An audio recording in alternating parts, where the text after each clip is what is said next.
What is up, Rally Towel Sports family? Good evening and welcome to the show. Tonight we will be kicking it old school styles. It's just me and Todd. Todd, how are Hello. you, sir? Good evening. Good evening. Thanks for having me. I'm doing good. I just had Skyline. So if I were to complain right now, it just wouldn't make any sense. So Yeah, you were telling me about that shortly before we popped on here, and it's not often you get a bad one, and you definitely remember it if you yeah. do. Well, here's the thing. This is what Mary and I were talking about on the short trip back home. Bad Skyline is almost always better than your best meal that you've ever had at like McDonald's, Wendy's, whatever your favorite fast food restaurant is. Like Oh yeah, Was it their best performance? It wasn't. Did I still enjoy it? I don't remember. absolutely I just inhaled it. I don't know. It was on fair. a plate and then it was gone, and now I'm here. I blacked out. I have no idea what even happened. But yeah, so sorry that it wasn't up to par, my friend.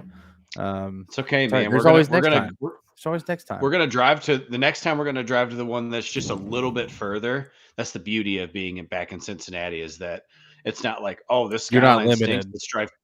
Yeah, it's not 20 minutes to the next one. It's just an additional 3 or 4 minutes. I will say I was very lucky for the one that was in Polaris. That one was usually money. Yeah, It it'll was a good never one. cap the Middletown one though. No, I haven't had a better one. So the one by my house now is solid. It is. The new one? Yeah. Yeah, it's a good It one. I've been there a it couple times it since I've definitely started working in Fairfield. definitely gets the job done. But Yeah, that one in Middletown is something special. it is, man. There's just Not you sure can what they tell that do out that's it. there. I think it's just a family that takes pride in being a fine establishment. That's really what it comes down to. Absolutely. Absolutely. We'll chat without further ado. I kind of want to get into last week's picks because we had something happen that has not happened since we've started doing this. This is what, Buh, season buh, buh, 4? buh, buh, buh, buh. Yeah. Yep. Yeah. So we finally had a perfect pick 'em. No blemishes. Every game picked correctly, and it was not anybody from the panel.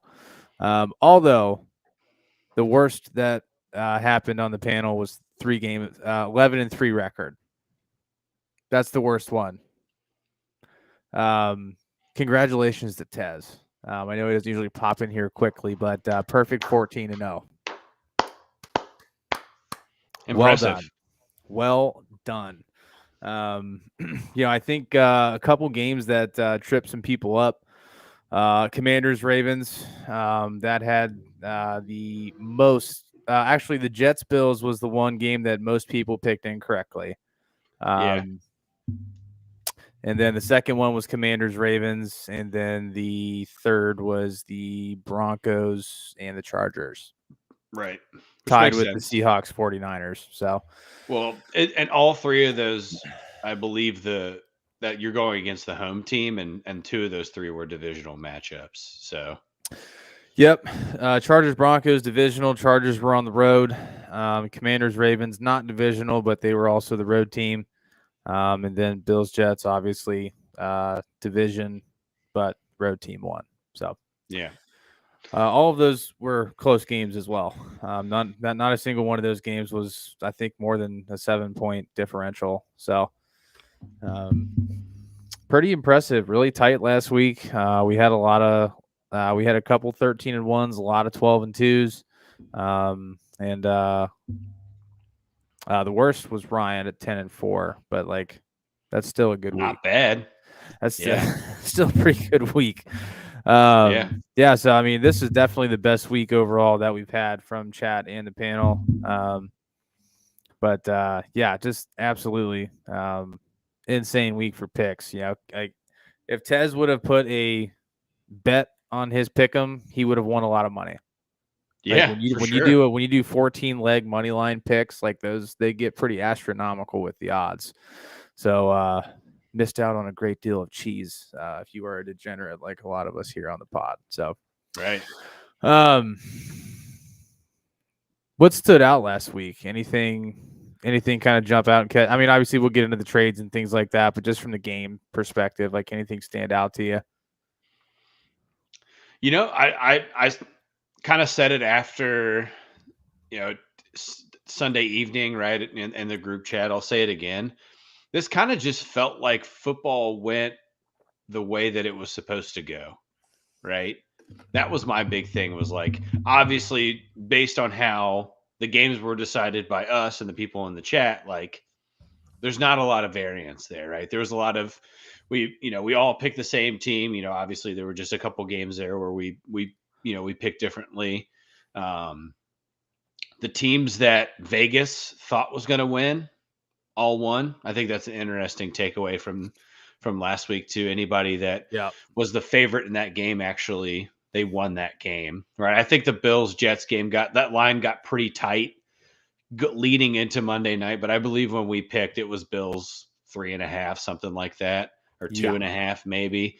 But no, it just felt like football was football, right? And even, I would be missing an opportunity if I didn't get the chance to say Saturday was great too, right? Like Ohio State losing to Oregon and not being in Columbus was wonderful. Not walking into work on Monday and listening to the 13 reasons why Ohio State can't beat a top 5 team. They can't. Ryan Day can't beat a top 5 team. I think there's something that needs to be discussed. He's 1-7 as a head coach for Ohio State against top 5 opponents. That's bad.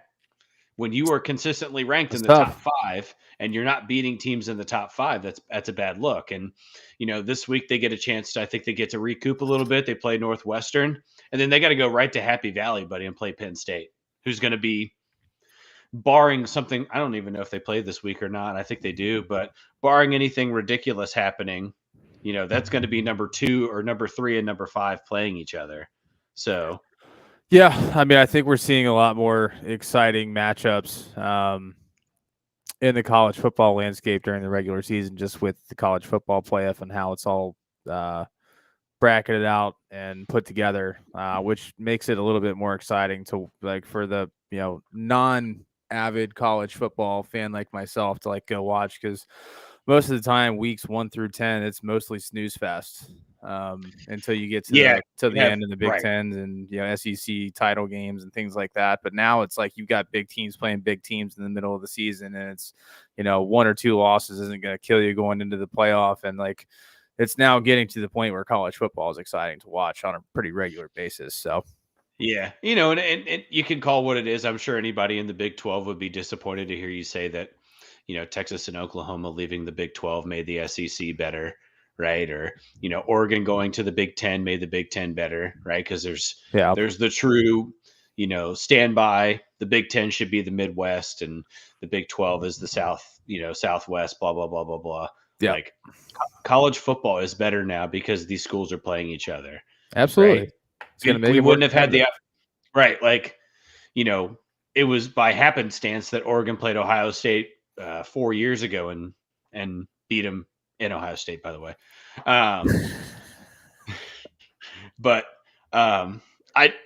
just think, it's a good point, right? Like, you're going to get Alabama and Tennessee that's 7-11 playing each other this week. There's more schools that are ranked in the top 15 that are playing each other, and that makes viewership shows it, right? There were more people that watched the Alabama-Georgia game than the entirety of the wild card series combined. That's insane. Yeah. So, and Todd's alluding to baseball, obviously. Right. But... Baseball. Correct. Yeah.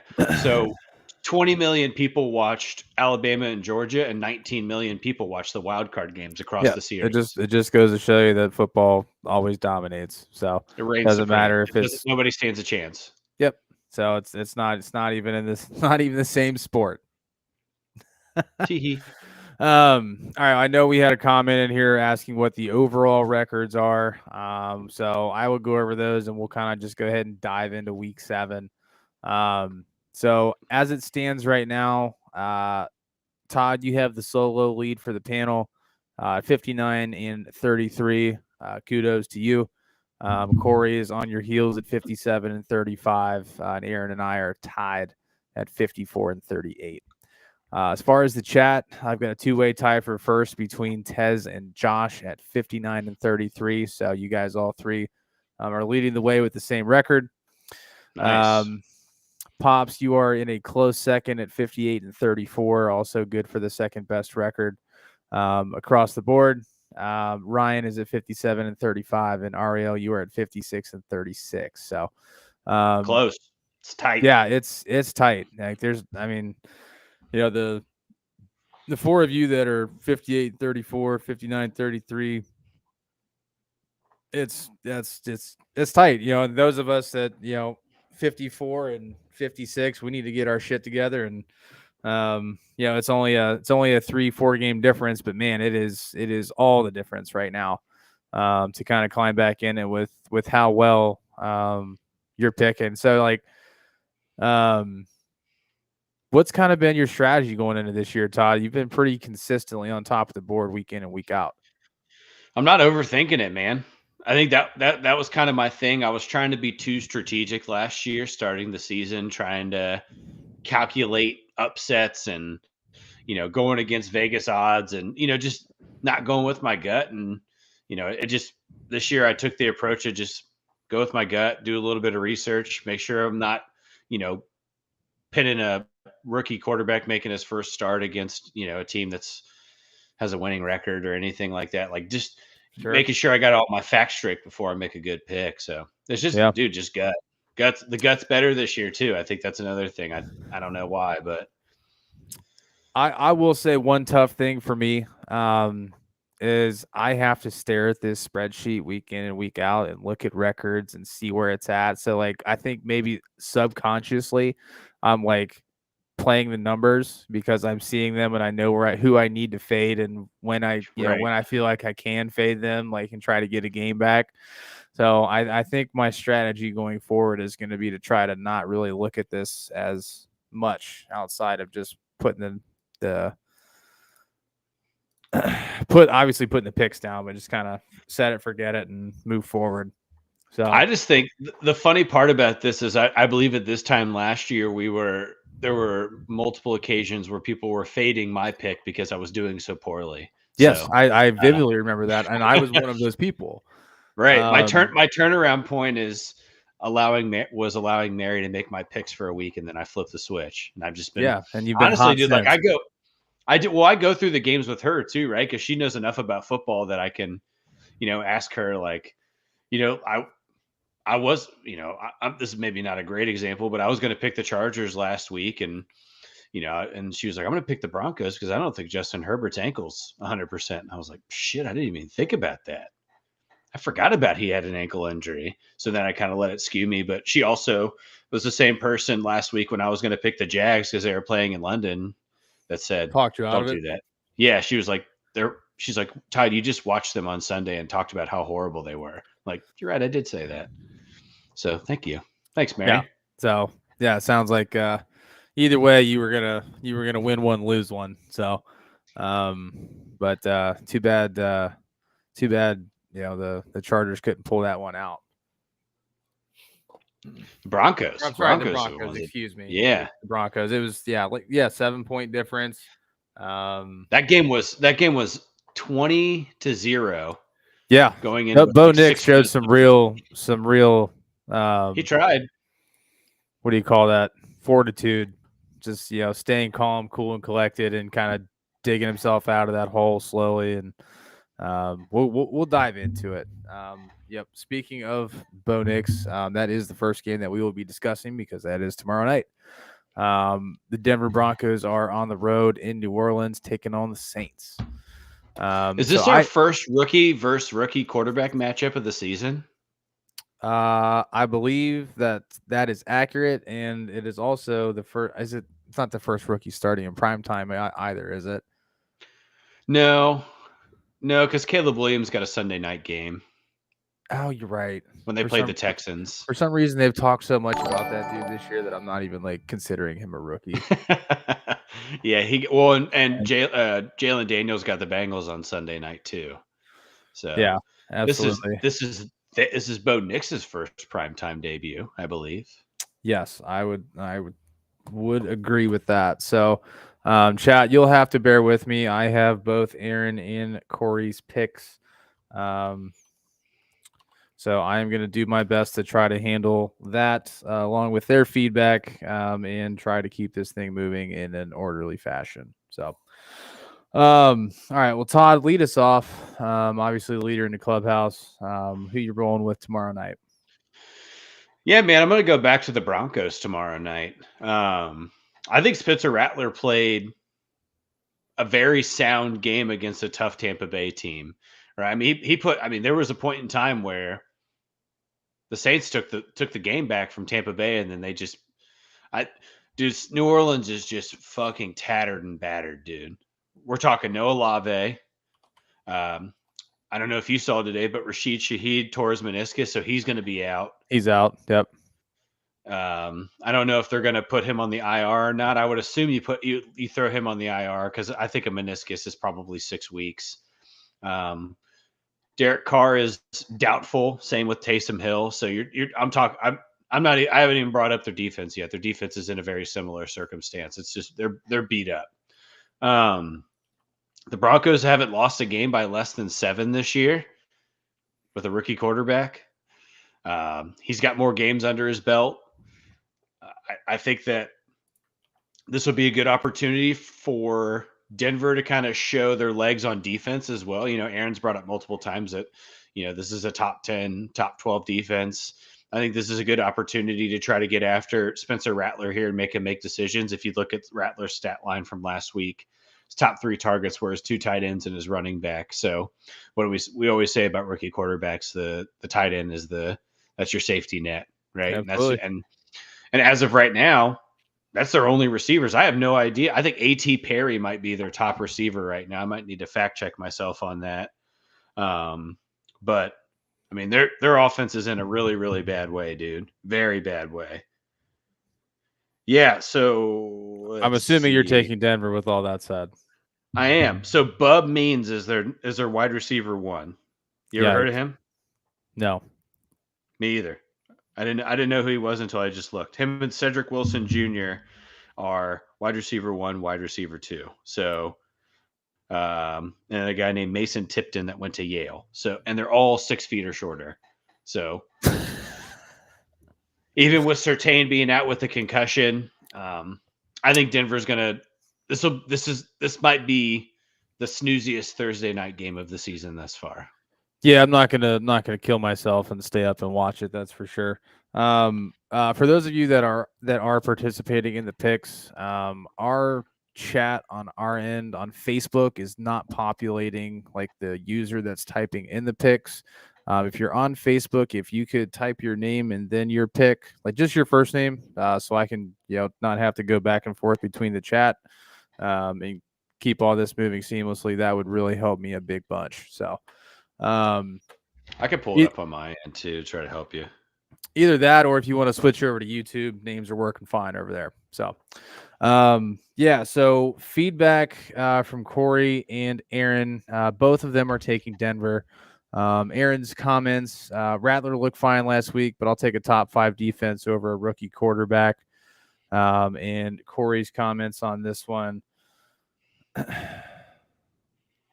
Oddly fun matchup of 2 rookie quarterbacks. Denver defense, just too much.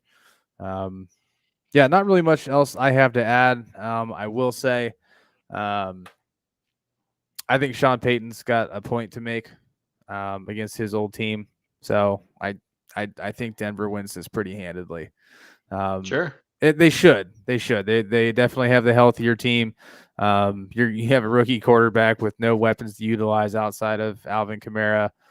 Which that defense is going to be, spying him and making sure that he can't even get started. So, I've got Denver. No reason to fade you guys here.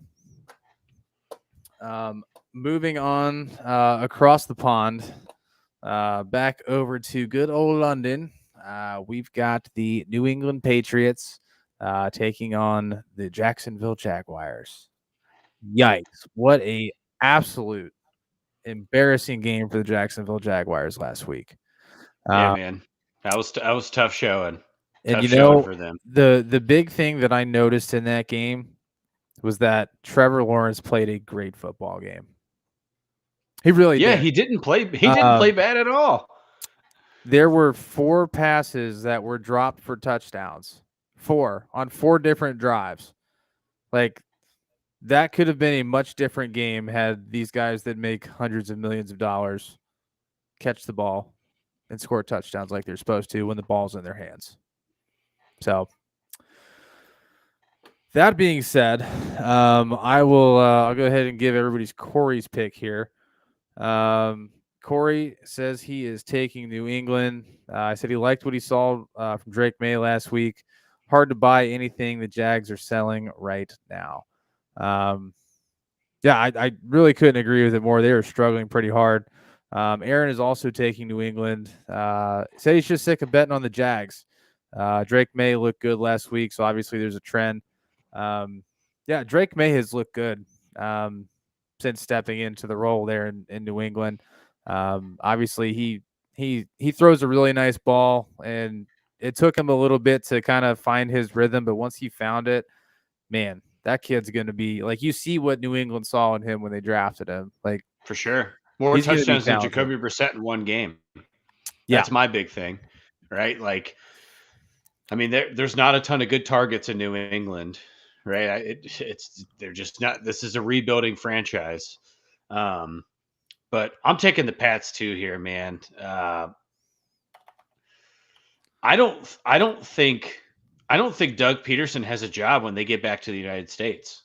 I don't. Even if they win this week, I don't think he gets to keep his job after this week. I mean, the dude I completely agree with you. The dude went to the podium and said the team needs a cultural change. You are supposed to be that cultural change, sir. You are the buddy. You are the driver of the culture in that locker room. You're the coach. You are the team, or you are the coach that leads the culture. I think he's just fed up too, man. Like, shit's not going their way. I mean, a positive light. You know, Brian Thomas Jr. looks like he's a first round pick and looks like talent. The real deal. A negative light. Travis Etienne is just terrible this year. Yeah, I dropped him in the league. He's been horrible. I mean, he was probably, I would say, in most standard fantasy leagues, he was the 3rd or 4th running back pick, I would assume, for most people in most drafts, right? Yeah. Somewhere in that ballpark. Derrick Henry has, like, I don't know, 600 more yards than him. Some ridiculous number. Kamara too, like 500, 400 more yards. And it's bizarre, man. It's a pretty significant regression. And, you know, Tank Bigsby and Dearness Johnson don't run the ball poorly. In fact, I think Tank Bigsby, something I read is that he's going to get the majority of the carries on Sunday. And rightfully so. He should. He's played better. He's definitely been the better back. Yeah, he's been a better running back for them.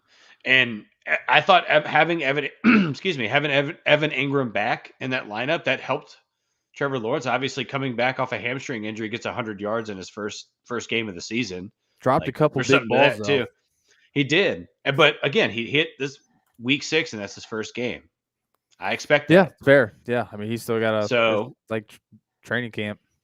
Yeah, preseason. Right. I mean, that's basically what this. Yeah.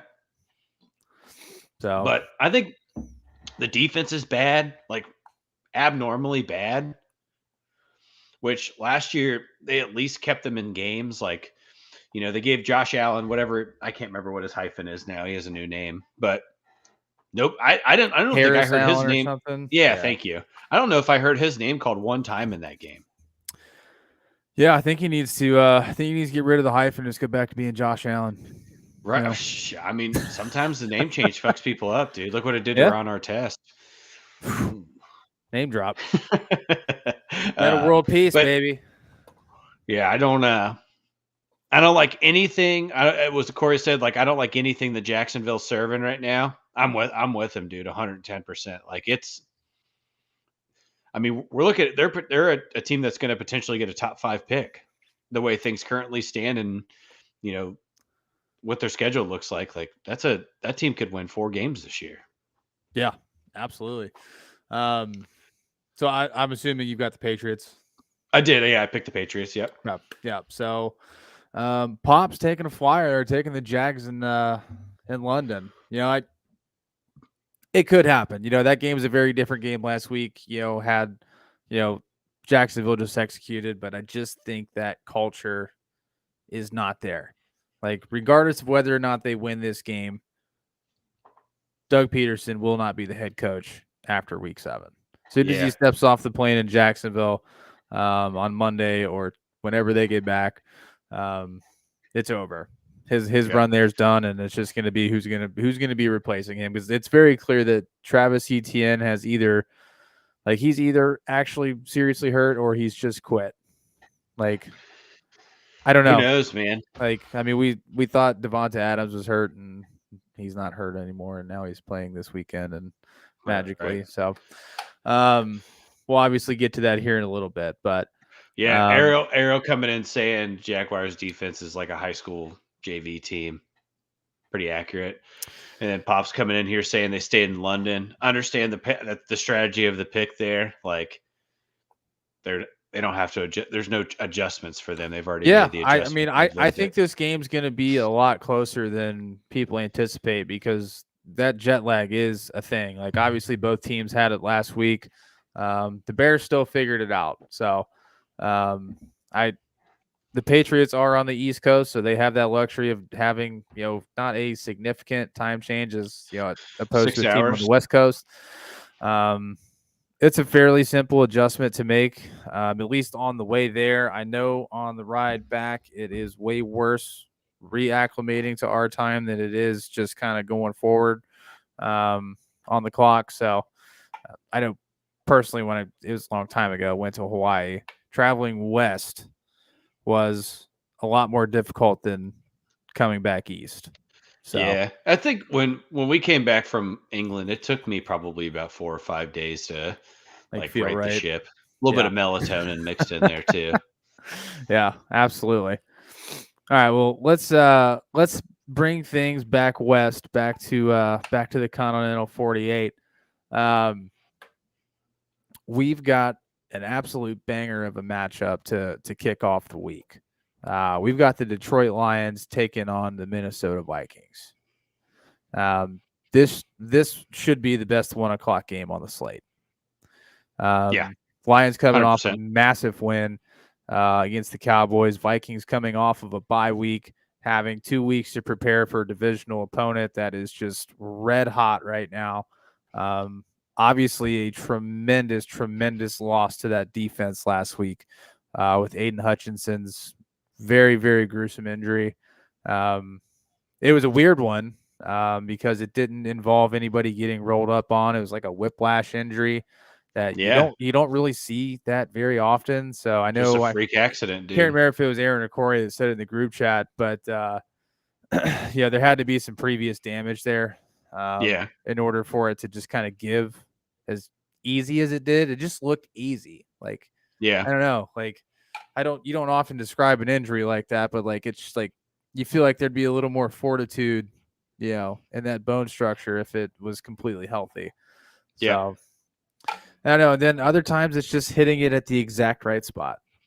Yeah, man. The body's a funny thing, dude. It's as sturdy as it can be, and then you could have one moment where it fails you, and it just felt like that. That unfortunately, Aiden's body failed him until, that's a year-long rehab, dude. That's a long rehab. Yeah, absolutely. I mean, it's a plates, screws, like the whole nine. Like, he's got to have his lower leg completely rebuilt and it's already fixed together with some metal. He had to have emergency surgery.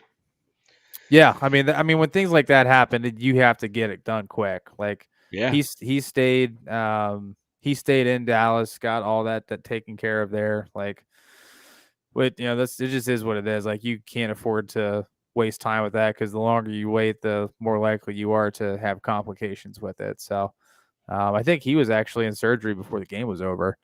It was fast. It was at least reported pretty quickly. Yeah.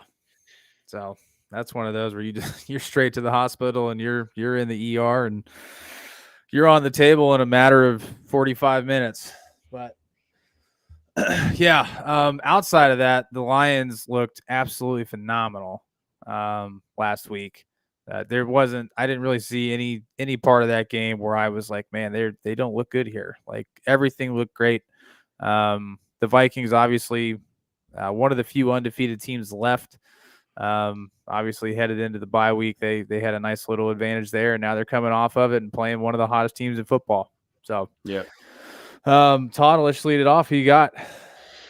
Man, this is a hard game to pick. 3 games in, buddy. I know. I wanted to start to pick them off like hot. Like, let's get into a fucking big game early. Dude, going 5-0 is so hard, right? Like that's a tall request. Shit, dude. There's nothing even in Vegas is telling you like which way to sway, right? No, The money it's got to be even. It's 2.5. The money is leaning into Detroit right now. Shit, dude. I'm gonna go with my gut. I'm actually gonna take the Lions here. This is to me that like obviously, this is divisional matchup on the road. But dude, that offense just clicked in every single way Sunday. There wasn't anything that they could not do against the Cowboys. Now, I think the Cowboys are reeling in a big way, and the Vikings are obviously not. This is a top 5 defense, top 10 offense. But I think the main thing that I took away from that Lions-Cowboys game was that Jared Goff through all the first 6 weeks has been very consistently making really, really good decisions. I think something that happened to him last year kind of early and then he fell into it again towards the end was that he was trying to force the ball in on plays where he didn't need to. Yeah. Whereas this year it just seems like that he's just getting the ball where it has to go, right? He's not forcing anything. And I don't think there's a better running back tandem right now in the NFL than David Montgomery and Jahmyr Gibbs. I really don't. No, absolutely not. I don't think there's anybody close. No, the way that they complement each other within this offense I don't know if we've ever seen a tandem of running backs on the same team at the same time complement each other the way that Jahmyr Gibbs and David Montgomery do. Nothing comes to mind right now. I mean, if you want to talk just straight running game, then you could kind of like somewhat compare like Lamar and Derrick Henry and how their complementary run styles work together. Right. But yeah. Like straight running back like tandem in the running back room, right? There are the Lions, and then down here little way is everybody else.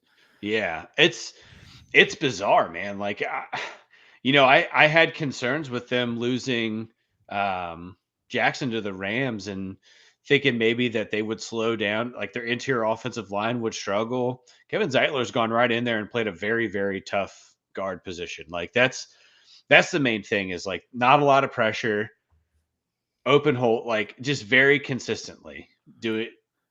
He said DeAngelo Williams. That is a great tandem, but we're talking active running back duos. But I love the throwback to D'Lo and Jonathan Stewart because that's like, pretty decent. That's pretty good yin and yang. I think that was like the first tandem that I can remember like growing up watching football like that like two guys that split time pretty evenly. Like that was like the first crew that we'd ever seen do it and do it well. Yeah. So and then it started becoming a little bit more of a thing. So workload management started being really considered in the NFL. There weren't these guys that could carry it. The guys like AP were fading out, right? That was the big thing. Well, I mean, Derrick Henry's still doing it, so who the fuck? Right. knows? Yeah, I don't know, but yeah, dude, I when you put these teams up roster to roster, it's dangerously close, right? Like you even look coach to coach. This is 2 of the top 5 coaches in the NFL right now, dude. Like this is an insane matchup. But I'm taking the Lions here on the road. I just think it's really damn hard to go 6-0, dude. And I could see them dropping one here and then kind of recalibrating, right? Like, obviously coming off the bye week helps them, but you know, it, I think teams, when you start getting into this position where you're undefeated going into the middle of the season, I don't know if teams play like you think about it, right? It's like throwing a no hitter. You start thinking about it like the sixth or seventh inning, or maybe like the fifth or sixth inning. This is kind of the point in the season where you're like, oh shit, I don't want to mess up this perfect record, and Right. mistakes start to get made here and there. I also don't think Aaron Jones is going to play on Sunday, dude, and I think that's a big part of the Vikings offense. That's why Yep. they traded for Cam Akers. That's why they traded for him yesterday to get him into the running back room, and so they needed somebody that knew the offense so they could get him on the field right away. Right? That was the big reason why they went back and got him again. Yeah.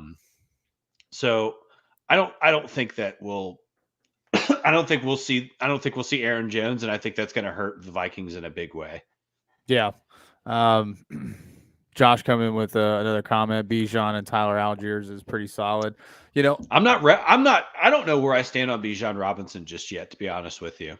Yeah, it's kind of been I don't know. Like I feel like Algier was definitely the feature back last week. If you watching that game, it was like, man, he seemed to get the big carries and the big moments, and he was on the field when it mattered. It's the offense, too. I think Bijan struggles in a zone offense. I like, you just watch him carrying the ball. It just doesn't look like he got to the second half of that game and he played pretty damn well, but it just seems like he's kind of slowly acclimating to, because there's not a lot of zone offense in college, dude, especially the way Texas runs the ball. That was just down your throat. Right. So that's an interesting one. I would like to, that maybe we could table this for like towards the end of the year. I want to see where Bijan Robinson's at, maybe like the last quarter of the season. Yeah. No, I like it. Yeah. Quick sidebar. I think another one is like obviously when Jalen Warren's healthy and then Najee Harris, that's a pretty dynamic duo in the backfield. We saw it last year when they were both healthy. It was kind of unbelievable to watch, but Jalen Warren just hasn't been healthy this year. But Najee Harris looked fantastic. We'll get into that obviously later in the show. Comments from Corey and Aaron. Aaron is taking Detroit. Detroit's going to come off the. So sorry. This is what he typed was not exactly right. Minnesota's going to come off the bye, but it's not going to be enough against the best team in the NFC. Lions keep rolling. Corey said, fade the Vikings until they lose. So that's his strategy.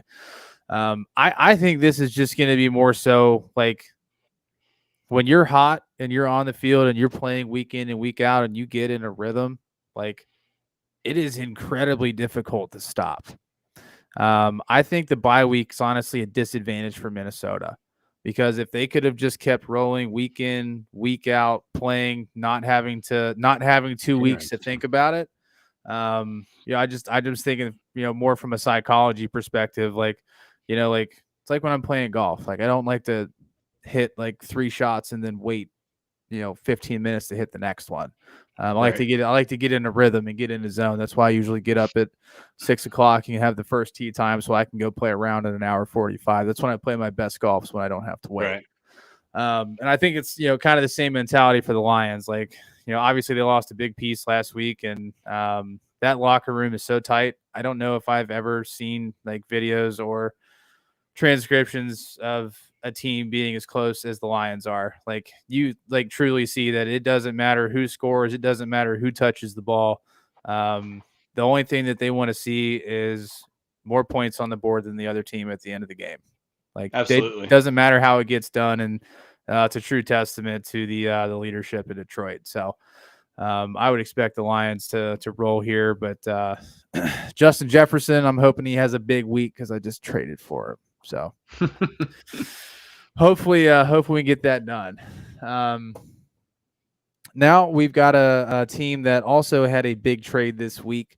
We had the Buffalo Bills acquiring Amari Cooper from the Browns, straight fleece. It was a bad trade for the Browns. That's not a shock to anybody, unfortunately. Sorry, Aaron. The Browns are bad. top to bottom.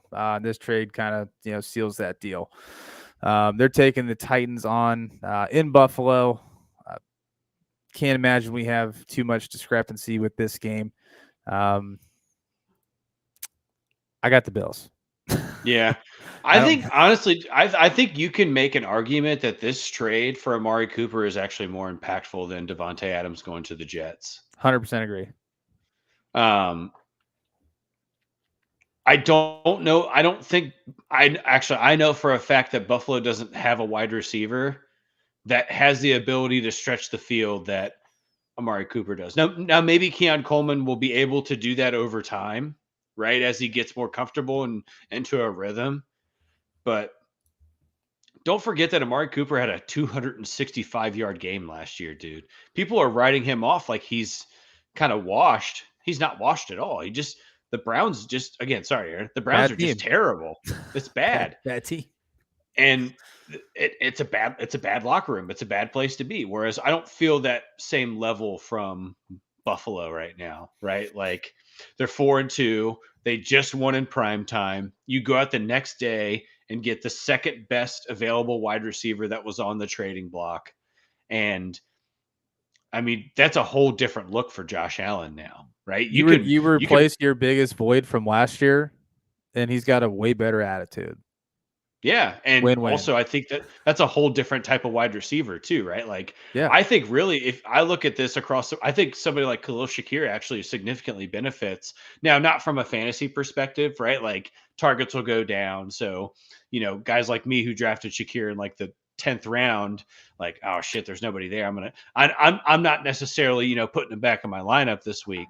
But again, we're not talking fantasy football, we're talking real life. But I think the big thing for me is I think Buffalo's got to be able to stretch the field again. And they haven't, I mean, that was a big part of Josh Allen's offense over the last 3 or 4 years is to be able to, throw bombs down the field and get those big boom plays. And Buffalo didn't have that until this upcoming Sunday. It's got arguably the best arm in football.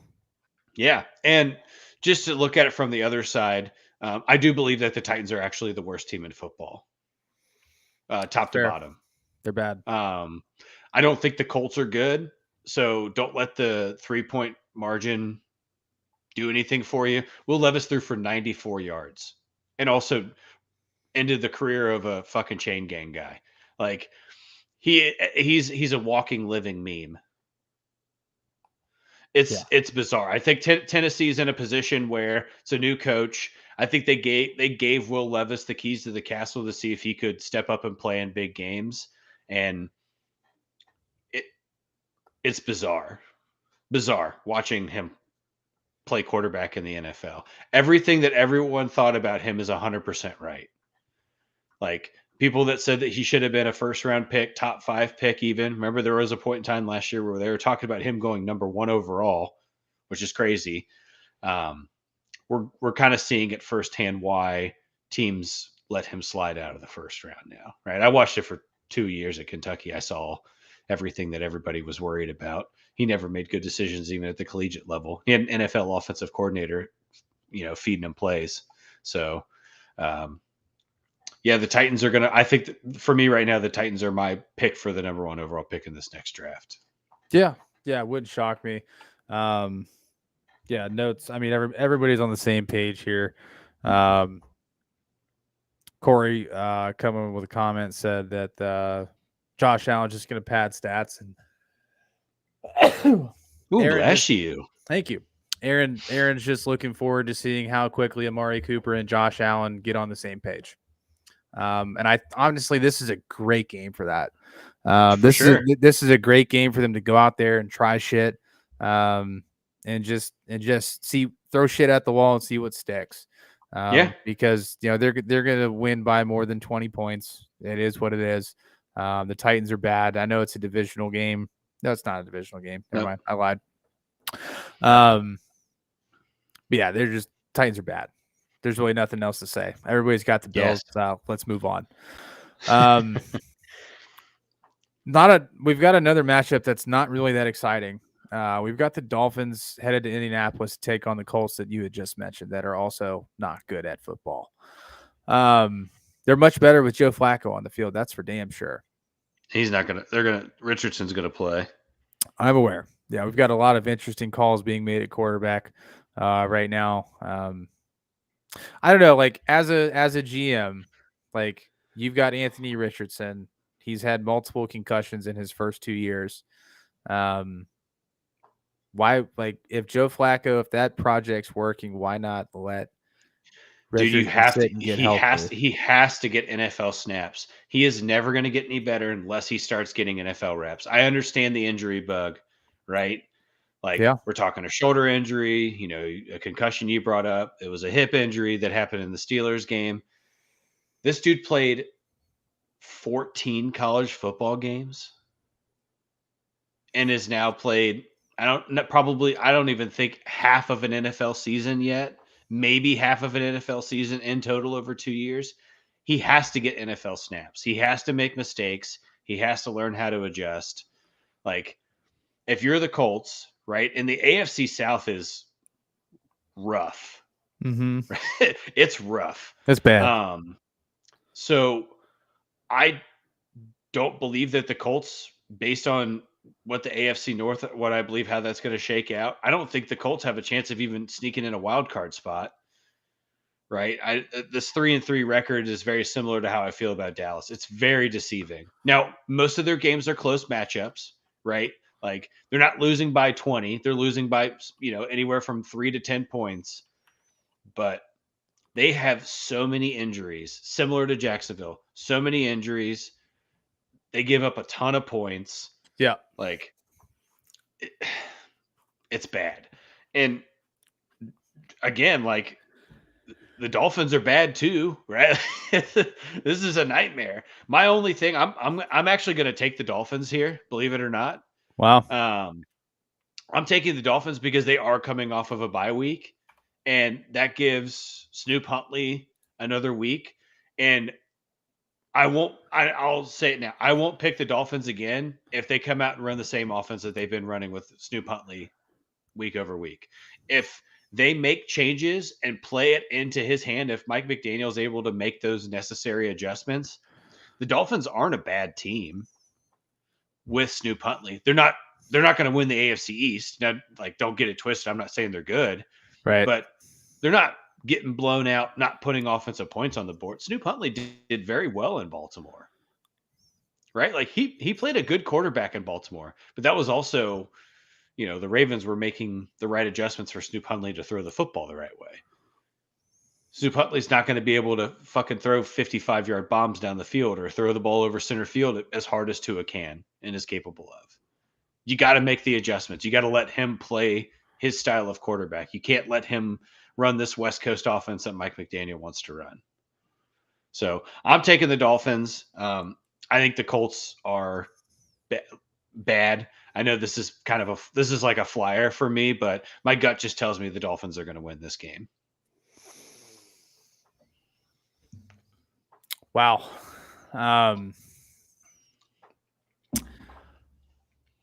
I would really love to know who's going to be starting for the Colts this weekend. It's Anthony Richardson, dude. They've already said it. He's playing Sunday.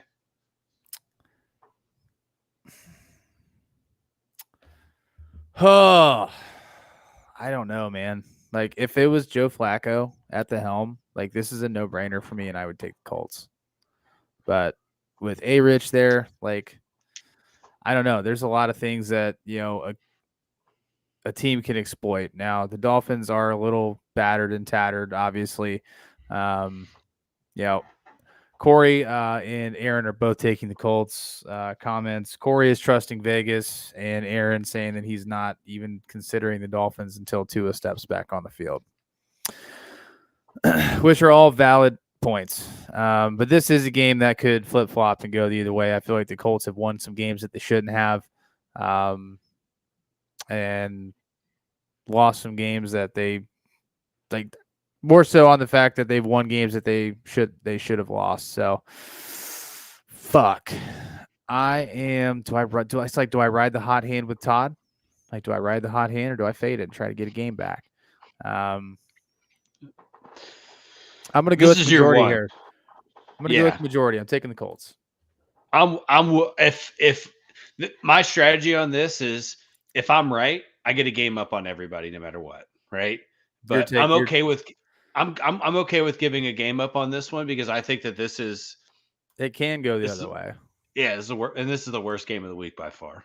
Yeah, This to me, this is worse than the Jags and the Pats. Seriously, it's a bad game. it's going to be a tough one to watch. But I mean, any football on the TV at 9:30 in the morning on a Sunday, like you're watching. So Oh yeah, it's that on. game's It's that on game's TV. that game's definitely not the worst one because it's just on. It's the first one, so you'd rather get a bad one out of the way early anyway. True. All right, well, let's move on to a game that should be considerably better. We've got the Seahawks taking things on the road, headed down to take on the Dirty Birds. So, Falcons have been pretty solid last couple weeks. Seahawks have been kind of up and down. Very, very. I've obviously got a lot of fantasy ties in this game, especially with Kirk O'Chains. Doing his thing down there. Didn't have the greatest game last week, but obviously coming off of a 500-yard performance, it's kind of hard to repeat that week after They week. still scored 38 points, dude. They still put up 38. He might. It might. Again, from a fantasy perspective, it wasn't a good game, but he moved them up and down the field with no problem. Oh yeah, no, it was. I mean, he got it done. I'm just saying, I had better options on my bench, but we're Right. talking real football, not fantasy. So, Correct. we got the Seahawks on the road in Atlanta. This, I'm assuming, should be a pretty easy pick for everybody. I'm taking Atlanta. Better football team. They're at home. That's really all there is to it. So, plus Seahawks are a little beat up. So, Corey is also taking the Falcons. The Falcons are hitting their stride. Found their identity. Those were his comments. And then for Aaron, after being high on the Seahawks, I have serious concerns with their defense. This is a bad matchup. So, obviously, both of them are taking Atlanta as well. So, Yeah, Todd, any additional feedback? No, I think the Falcons are exactly what we thought they were going to be. That's it. Yeah, I'm glad we got them week 1. That's all I'm going to say. Yeah, for sure. Right before they figured it out. I'm hoping that Yeah. Same thing happens with a few other teams, but I fear it's going to be way too late. Way too late. I know you and I have discussed it at length, but we'll get there here in a little bit. Okay. Now these games are starting to get good. We've got a couple good ones we're going to talk about here. First one is going to be the Houston Texans headed up to Lambeau to take on the Green Bay Packers. So obviously 2 very young quarterbacks, 2 pretty solid football teams, a lot of offensive firepower. Packers defense definitely has the edge in this one. Obviously being one of top five defense in the league right now. It's going into the season. I don't think anybody saw this Packers defense doing what they've done. No. I think it's really been like the biggest shock. Like obviously Jordan Love, this is like his first obviously big season, got that large contract in the offseason. So there was a lot of stress on him. And I don't think anybody's eyes were on that defense. And man, they have been lights out. It's been impressive to watch. And obviously, like you see the reciprocity between the offense and the defense. Like offense goes out there, stays on the field, gives the defense time to refresh, and they go out there and execute. And it's a nice little, symbiotic relationship going back and forth. So this is going to be a fun game to watch. I'm going to let Aaron lead this one off. He's going to be taking the Packers at home. Game is in Green Bay, and this will be close. It's merely picking this because he's taking the home team. So just going to give the home team the edge in this one. There's really no other science behind it. Mr. Corey James, he is also taking Green Bay. Houston hasn't played like a team with 1 loss. This will be a record correction. So for those that don't know, by the way, the reason Corey is not here this evening, him and Katie welcomed their 3rd child into the world earlier this week.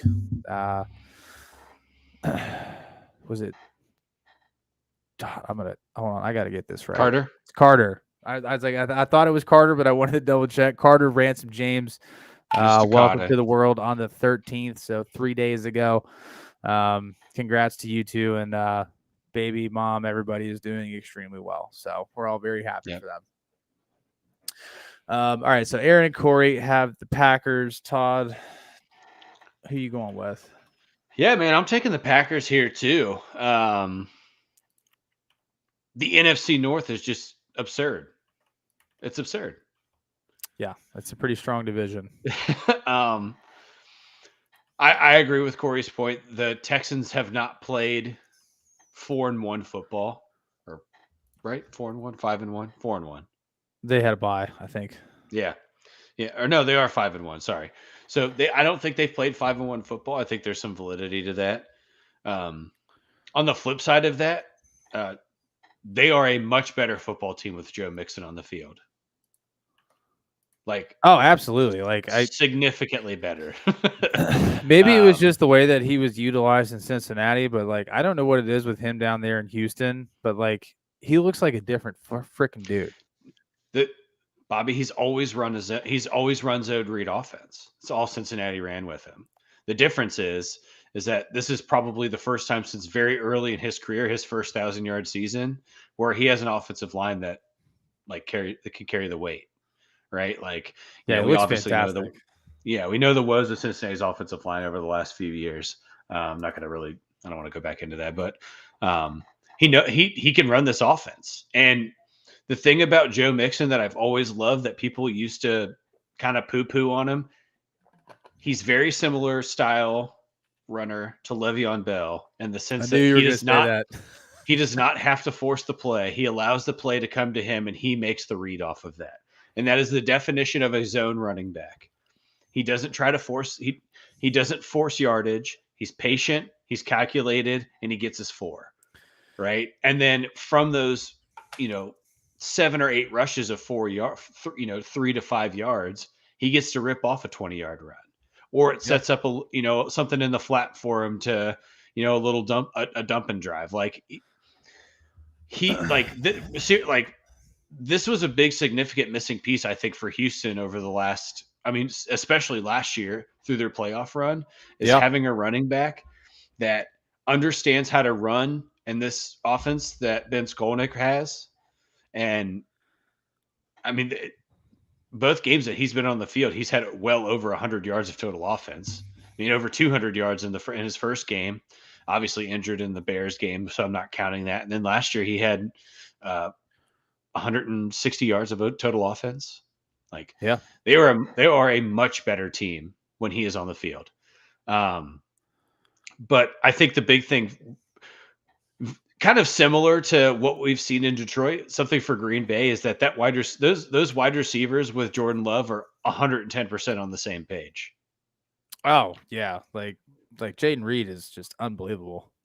Christian Watson made a really great a couple great catches. Romeo Doubs, coming off of a suspension, had arguably. I thought it was one of the best plays of the week last week. His touchdown. Like, those guys are on. It's the same thing. They're hot right now. They're all working together, and I'm not gonna run away from the hot hand right now. That's Green Bay, especially at home. Yeah, this is a team that could bust up the NFC, dude, as the season goes along. Just full transparency, I'm more worried about Detroit playing Green Bay and Lambeau than I am about them playing Minnesota this week. I think that's a harder matchup right now. Yeah, I would definitely agree with that. So Lambeau Field's always been a tough place to play, though. Because it's owned by the people for the people, buddy. Absolutely.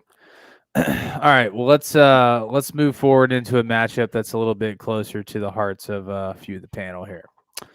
We got the Bengals doing something that they don't do very well, and that's traveling to Cleveland. Bengals on the road versus the Browns. Obviously, big news from the Browns. A couple things. Obviously, they traded Amari Cooper. Amari Cooper to 6th. And in return, they got a 3rd and a 7th round pick from the Bills. So obviously, no Amari Cooper. Nick Chubb is returning this week. If you have not read the article that came out in the Players Tribune today that Nick Chubb put out, It's pretty special. Take 10 minutes out of your day, read it, and I'm telling you right now that like you would literally like walk out in front of semi trucks to block for this man. That's pretty special, dude. That was the like. I mean, Aaron was like, he said in the group chat, like, I got emotional reading it. Yeah, like you can just like, I don't know, man. Like, it just for anybody who's had a significant injury that takes time to recover, like you just hard. Like it feels like it's like as soon as it happens, you're like, fuck, it's gonna be forever until I'm just doing normal shit again, and then it comes time, 8-10 months later, where you're just back doing normal things, and it's like, well, for Nick Chubb, that's like 600-pound squats, but yeah. Yeah, man. Like he basically said, I'm ready to just basically run over anybody that tries to stop me, and I'm gonna put the city on my back. And because you guys, basically put me on your back while I was hurt. Yeah. It's just like, it's such a cool article to read. Tough read if you got to play them this week, and so I definitely would love your thoughts on this. Yeah, look, man. I think even if you saw his press conference or his media time today, I mean, the whole fucking locker room's cheering for him as he's up at the podium, right? Like, yeah, that team loves Nick Chubb, and Nick Chubb loves the Browns, look, he was the top 3 running back before he got hurt, dude. I don't know if you remember, but he was on pace to run all up and down the Steelers in that game.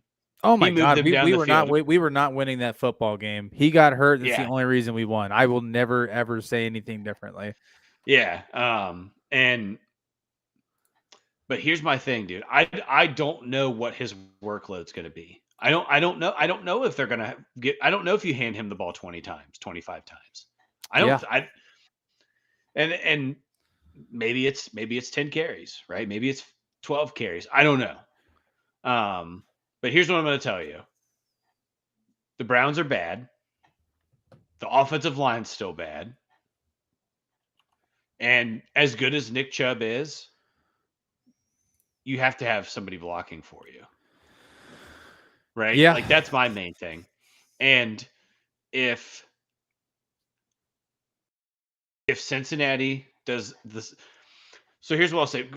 From watching the game against the Giants on Sunday night, they did something that they've struggled with pretty much off and on for the majority of the season. They made adjustments. They gave New York a ton of different looks. They forced Daniel Jones a lot to make decisions. And I don't think he played a bad game necessarily, right? Like, I don't think he played poorly, but they forced him to make throws that you could certainly tell he was not comfortable with making. Yeah. And that's the first time since they played the Chiefs this year that they did that successfully. On the other side of that, obviously their offense didn't play as well. But I don't know if you watched that game. The Giants, to me, that's a top 5 defense. If they had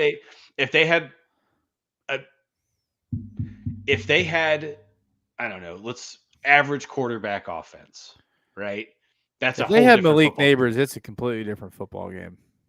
Maybe so. I don't know. I still think quarterback play comes into consideration for them. I don't know if Daniel Jones is getting them up and down the field for 30 a game. Right? Well, he hasn't. I mean, you and I talked about it, man. Like, he hasn't really been playing that bad at football this year. He's not. That's what I'm saying. But what I'm saying is that he's not a good finisher. That's my main thing of this.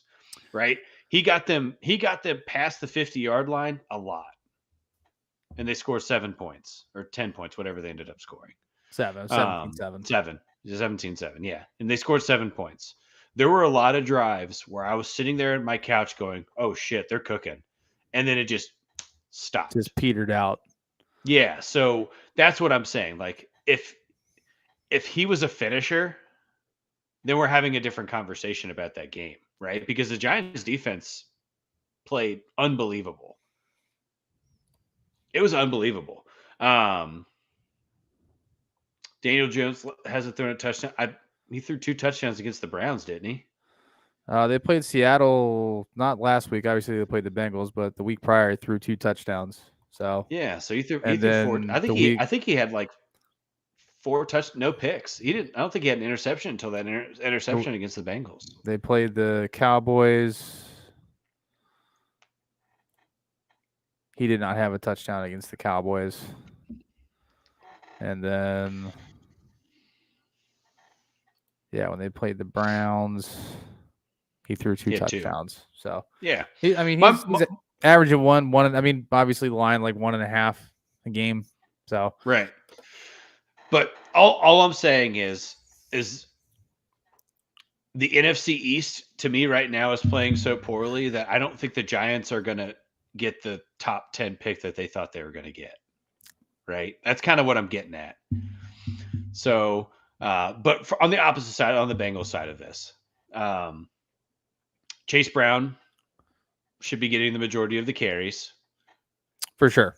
Yeah. He's clearly the better back.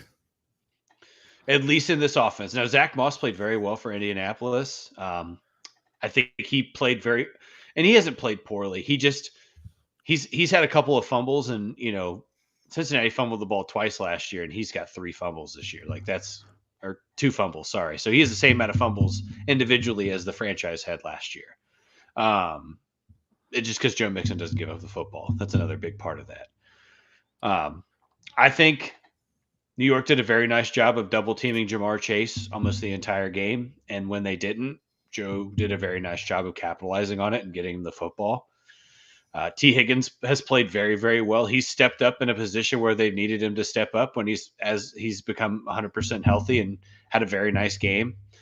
I think that the offensive line has played, 3 sacks last week. Again, that Giants defense they're tough. They're not going to give up a ton of points. And the offensive line is as cohesive as it's been. I'm saying all of that because you've said it at the top of this, dude. They've struggled against the Browns since Joe Burrow has been the quarterback for the Bengals. And Joe has been asked that question. He's confirmed that he's like, yes, I understand. And, his comment was, championships aren't made in September and October. They're made in December and January. Right? Like that was the comment that he made in the press conference or in his media time. So, yeah. I think that they are finally moving. The needle is moving in the right direction, right? Cam Taylor-Britt played very well. DJ Turner played very well. Mike Hilton played very well. Like the secondary is starting to play good. Linebackers are playing better. Sam Hubbard seems like now that he's as close to 100% as he's been in quite some time. He's played back-to-back weeks of very good football. I think things are moving in the right way. I'm not going to give Bengals this week. I'm taking the Bengals. Yeah, I'm not giving a points prediction. I don't think that that's fair to give a points prediction in an AFC North matchup because every game ends in 7 or less. Sure, they all end 7 or less.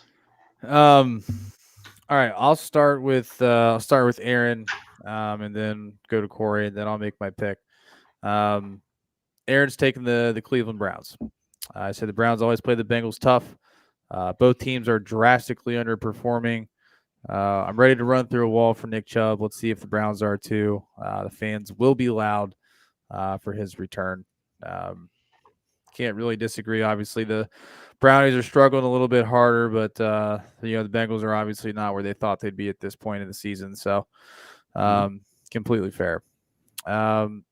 Corey is taking Cincinnati. He is also terrified of the Nick Chubb return.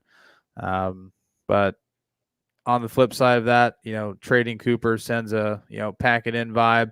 Bengals by less than a touchdown. So I have gone back and forth all day, and you guys didn't make it any easier for me. So thank you. You're welcome. Yeah, I don't know, man. Like, I've seen Nick Chubb single-handedly beat a team, and that was Pittsburgh. That game that he got hurt. Like, they didn't have anything else going for them, and it was strictly Nick Chubb. The Bengals have struggled against the run this year. We saw the Ravens put up a just monster day on the ground against the Bengals when they played here a couple weeks ago. The Browns, on the other hand, they are that was one. Derrick Henry had 33 yards before he ran that 50-yard run. That's not a monster game. Now, if you were going to say, I don't know. I don't know. I disagree with that. I disagree. The Ravens did not run the ball well against Cincinnati. They threw the ball very well against Cincinnati. Lamar Jackson had 300 yards, almost 400 yards, but they did not run the ball. Let's go look at the rushing line on that game. No, that Derrick Henry had a 54-yard run at the end of that game, so that number is very skewed, right? But he had 33 yards going into overtime.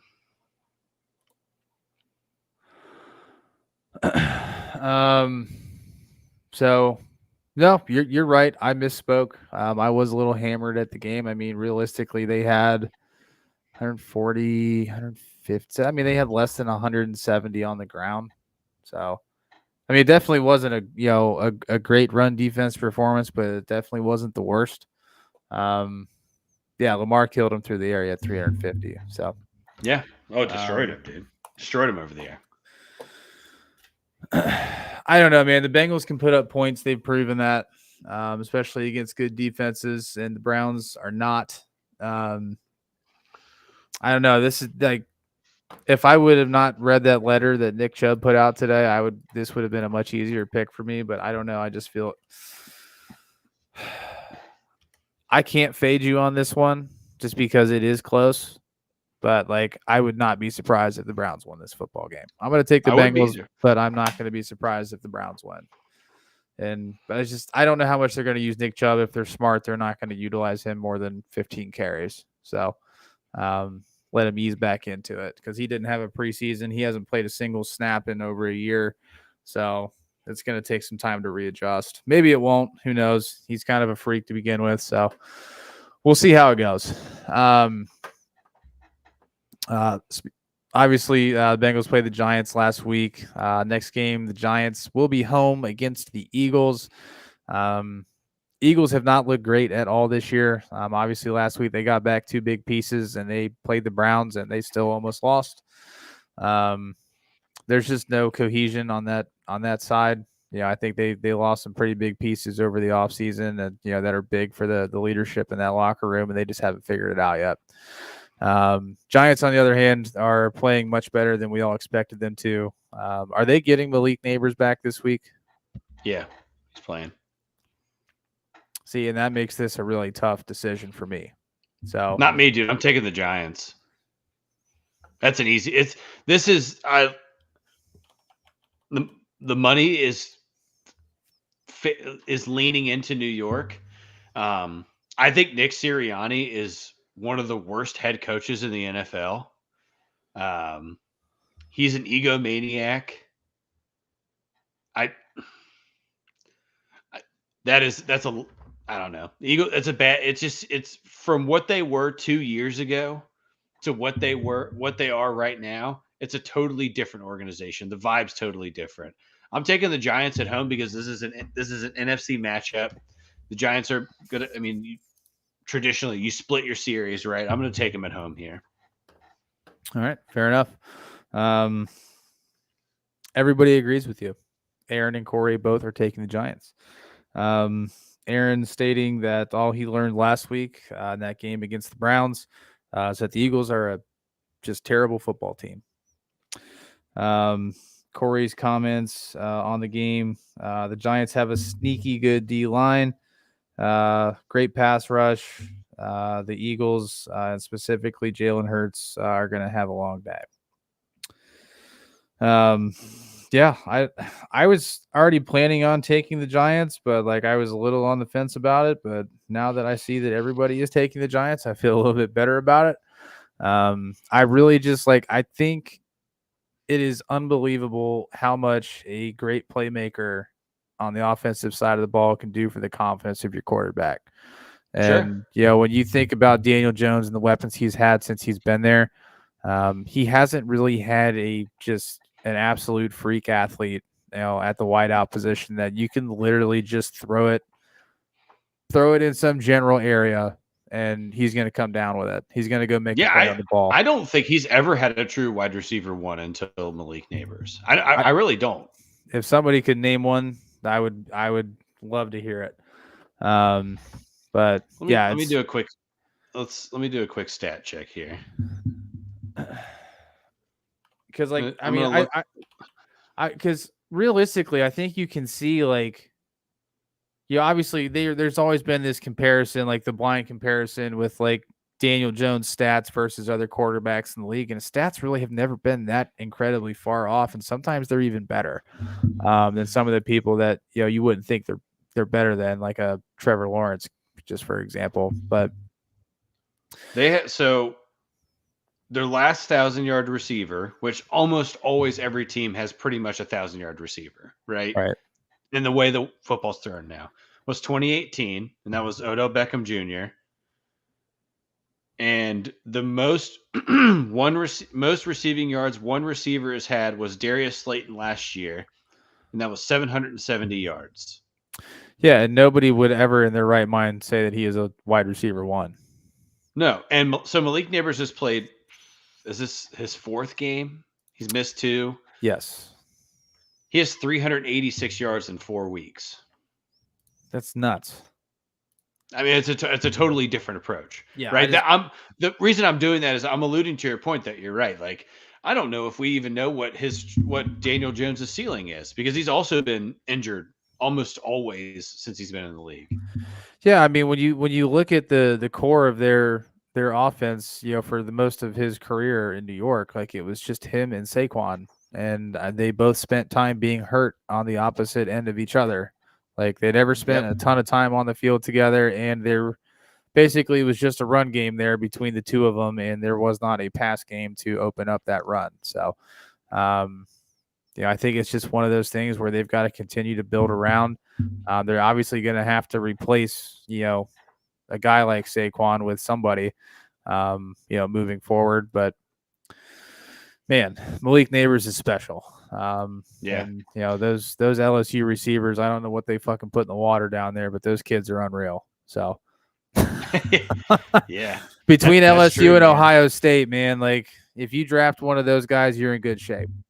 That's true. All right. Yeah, clean sweep on the panel. Little discrepancy in the chat. Couple Eagles, one Giant. Ariel says Eagles by 17. I would love to hear some facts on why you believe that's going to be the case. And Josh's fact of the day is it's been 651 days since Daniel Jones has thrown a touchdown at a home game. And then he says, I am smacking that over. Like he's going to throw a touchdown this week. His follow up is he's due for a home touchdown pass. Right. Yeah. That streak gets broken Sunday. Yeah, Daniel Jones for a touchdown this week. Cash it. All right, next game. I don't think we really need to spend too terribly much time on. This is one of the more morbid games this week. I'm not going to be interested in any way, shape, or form. I believe we are kicking off the 4:00 slate here as well, with the Vegas Raiders on the road in LA taking on the Rams. This game sucks. Obviously, the Raiders just dealt Adams to the Jets. There is no hope left in Vegas. So I'm assuming Max Crosby will be out the door shortly as well. I don't know. There's a lot going wrong down there. The Rams are beat up, but I'm taking the Rams at home just because the Raiders are just awful. And interestingly enough, I think the biggest thing that's happened to the Raiders is Tom Brady's a minority owner now. Yeah. Really big news. And so does that mean he's not going to be calling games anymore? He can. He just can't do any of the press conference stuff. Can't do any media stuff beforehand. But I think the main thing is he can't play football ever again, which it finally closes the door on the chapter that Tom Brady could somehow come out of retirement. That's gone. Yeah. Yeah, I'm taking the Rams too. I don't want to spend a ton of time on this game. I'm taking the Rams. The biggest news, Tom Brady is a minority owner. This game will be dog shit. 4 o'clock slate. This will be the game that you're eating in between, waiting for some better games to pop on the television at 4:15, 4:25. So, Agree. This is when you go take your post meal number 2, grab some refreshments, shoot the shit, call your boys, and move on with life. Next game on the slate, I've got the Carolina Panthers taking things on the road to the Commanders. Also a game I would not like to spend a ton of time on. Everybody's taking the Commanders here. If anybody wants to pick the Panthers, be my guest. But you're just wrong. So, yep, yeah, I'm taking the Commanders. I think we might see Bryce Young again soon, dude. I really do. I do. Yeah, I think Andy Dalton did not play great last week. I will say though, a very nice surprise this year that in terms of like just pure production, Chuba Hubbard's played very well this year. He has had a good year. Yeah. I mean, I believe that he's like, this is a ridiculous thing. He might be like 6th all-time in rushing yards for the Panthers now. That's gross. Isn't that crazy? I think Jonathan Stewart might be number 1. Not CMC. I mean, I know CMC was hurt, but no, he wasn't there that long, man. Let's see. I'm pretty sure it's Jonathan Stewart. All-time leading rushers. Jonathan Stewart is number 1. Yeah. Jonathan Stewart, D'Lo, Cam Newton, 3rd on the list. Yeah, Cam Newton has more yards for the Panthers than McCaffrey. Deshaun Foster Hubbard, and then Christian McCaffrey. Yeah. Yeah. Chuba Hubbard is 7th. Sorry, not 6th. Oh, I've got an out-of-date list then. Yeah, this is on the Carolina Panthers website. Yeah, Pro Football Reference. Don't be using no team websites. And that because they're probably not taking into consideration like this season active yards for Chuba Hubbard or anything. Oh yeah, so Pro Football's got Christian McCaffrey 4. So yep, Deshaun Foster Stewart, 5. D'Lo, Cam, Christian, Deshaun, Biabaka. I don't even know who the hell that is. Yeah, man. Before our time, he was like, he was not like before, early 2000s, right? Mike Tolbert, what a throwback. He's a fullback. He's not even a running back. That's even crazier. This is weird. Bryce Young is 30th. Nah. With 279. There's your fun fact for the day. Yep. Yeah, maybe so made it to a Super Bowl. Yeah, this Corey said it's gonna be a bloodbath. Aaron, child's play. So, what were their comments on the Raiders-Rams game? Aaron, blah, not a fan of either team this year. Rams have more talent. Cooper Kupp coming back? ? Corey, no Adams, no offense. Period. Nice. Watch for the Rams to lean on the run. So, yeah. Shit, that's what the Steelers did against the Raiders, right? That's all you got to do. And Najee Harris was just throwing people out of the way, breaking ankles. It was fun to watch. All right. Moving on to the 4 o'clock game that everybody will probably watch because the others are garbage. We've got the Chiefs on the road in San Francisco. So, maybe a little jet lag for Travis Kelce after being in attendance for the Indians game in New York with obviously his very high profile Lady Fran.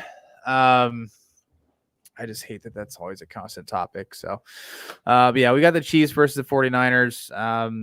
McCaffrey not back this week. They projected him to be back next week, maybe. So I think that's still a long shot, but either way, George Kittle obviously got some things going last week. He had a big game, 2 touchdowns. Chiefs still undefeated at this point, so there's only 2 left. You got the Chiefs and the Vikings. I will start with Corey here. taking San Fran at home, fade KC till they lose. So he's kind of keeping that same strategy that he's taking with Minnesota. Aaron, however, is not. Andy Reid off a bye is enough for me. But the Niners have looked below expectation for most of the season. So Aaron's got KC. Corey is taking the Niners. Todd, where you landed on this one? Dude, I want to take San Francisco so bad, but they just the last 8 years, dude, they just have not played Kansas City well. Last time they beat Kansas City was 2016, 2017. My memory serves right. It's a long time. Andy Reid just has Kyle Shanahan's number, dude. I think that's my big thing. I think he just knows what's coming. Yeah, I don't know. But I think Steve Spagnuolo also coaches that defense very well against Kyle Shanahan's offense. I think that's a big factor in this game. I said at the beginning, it's hard. It's really hard to, or it's hard to win 5. It's really hard to win 6. I hate it, but I'm picking Kansas City here.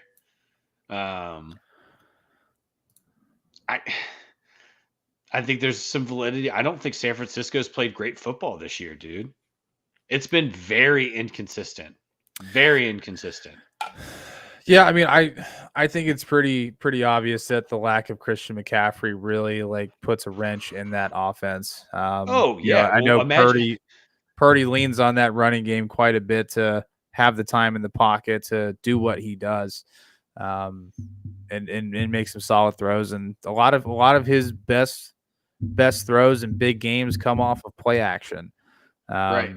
And either dumping it down to McCaffrey or hitting somebody when the play's got a little bit more time to develop, because the defense has to stay honest, because they have to, they can't completely, commit to the pass when they've got to worry about the run. So, not having McCaffrey is a big advantage for Andy Reid. That's one less, star player that you've got to plan around. So I'm also going to take the Chiefs in this one, because I just haven't seen enough from the 49ers from a consistency standpoint to compete with the Chiefs, who just always seem to figure it out. And it sounds like Jordan Mason's not going to play. Another part of that. So now you're on your third string running back. Yeah. So running game is definitely going to struggle. Chris Jones, big game. Yeah, I could see that. This is an important game. I could see Chris Jones having a step-up game. He usually does it when he has to. Yeah. I still think he takes, I don't know, I don't want to say weeks, but I'll say he takes games off. Oh, yeah, for sure. Yeah, I mean, I like Corey's strategy of fading the team until they lose, because more than likely that's, they're going to lose at some point. That's just statistics, but it's not going to be this week. It's not going to be this week, as much as it sucks to say. So Ariel's saying KC is a fake 5-0 team. So I think there is. I think there's some validity to that comment. Yeah, I don't 100% disagree with you. So I think the Kansas City that we're all used to is offensively driven, right? That's what we're acclimated to. We're used to them putting 40+ points up a game, 35, 45 points a game. That's not Kansas City anymore. I think that switch flipped last year, dude. This is a defensive driven franchise now. I understand that Patrick Mahomes is their quarterback. He is very talented. I'm not disregarding that. Their defense keeps them in games where it gets tight. Yeah. Seriously, that's it. They don't have. It used to just be that they put 45 up a game and they could give up 25 to 30 points a game. You didn't have to worry about it. They were scoring every single possession almost. Yeah, they don't have to do that anymore. Patrick Mahomes has 6 interceptions this year, dude. Like, he's not playing. He's not taking care of the football. And the thing is like you listen to Colin Cowherd talk about it. Colin Cowherd today said this is a better Kansas City team than last year. I strongly disagree with that. Colin Cowherd is a Patrick Mahomes dick rider to the 150th degree. He's like the biggest pain in the ass. He's worse than Tony Romo. Seriously. If you ever listen to anybody wants to listen to Colin Cowherd talk about the Chiefs, it's like he's a slut for Patrick Mahomes. That's the best way I can describe him. I'm not sure why. Like, I respect Patrick Mahomes' ability to be a quarterback in the NFL. I understand it. I understand football, so I know what he is. But he hasn't played well. not to what he normally is, right? Like the level of turnovers that he's had this year is like almost surprising. And I think that he plays kind of a cat and mouse game in the NFL where he likes to like try to make really, really tough plays and like kind of hit the highlight reel. And those just haven't gone his direction. And also for the majority of his interceptions, they're tip passes too. So call that what you will. Yeah, That's the likelihood of an interception happening off a tip pass is like 60%. sure. But they are doing it with Kareem Hunt now, right? Like Kareem Hunt's come back and he had a 100-yard game after getting signed on the off the street. Juju But I Smith-Schuster mean, did the he's same played thing. in the offense before, so it's not like it was a Right. big It's learning curve. not brand new, So right? it's But the it's same, I mean, it's the I'm same just coaches, it's same scheme, mostly the same players. So it's just kind of a I plug don't and know. play There's at that something to be point. said about being a free agent and coming back in and hitting 100 yards though. Like that's a boost that does drive a team a little bit more. Absolutely. Absolutely. But I mean, there's a lot to be said. He's still got some left in the tank.